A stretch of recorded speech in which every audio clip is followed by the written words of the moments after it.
Secret sucré d'Amandine. Amandine était une petite fille qui avait une passion très spéciale. Elle adorait les gâteaux. Pour elle, une journée sans une part de tarte ou un biscuit croquant était une journée un peu triste. Elle rêvait souvent de nuages en sucre glace et de grandes montagnes de crème chantilly. Sa grand-mère, Odette, était la meilleure cuisinière du village. Chaque mercredi, Amandine courait chez elle. Elle aimait observer Odette transformer des ingrédients simples en merveilles dorées, qui sentaient bon la vanille et la cannelle dans toute la maison.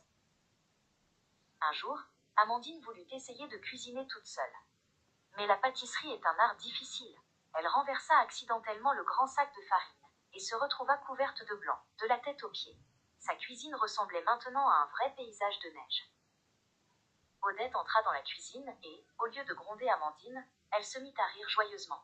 Elle s'approcha et lui dit tendrement: « Ma chérie, pour réussir un gâteau, il faut de la précision, de la patience, et surtout, une grande pincée d'amour. » Amandine suivit les précieux conseils de sa grand-mère. Elle apprit à peser le sucre avec soin, à casser les œufs proprement, et à attendre patiemment que le four fasse son travail.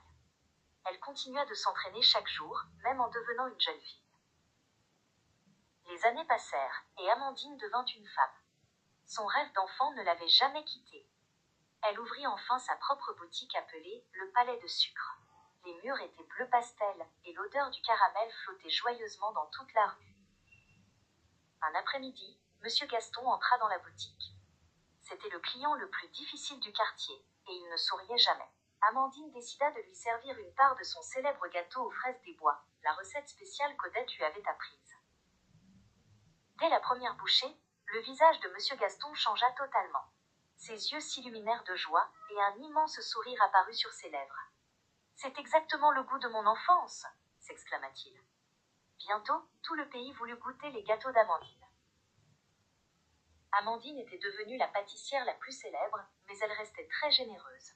Elle décida d'inviter Lila, une petite fille du quartier qui admirait toujours sa vitrine, pour lui apprendre ses secrets de fabrication et partager sa passion.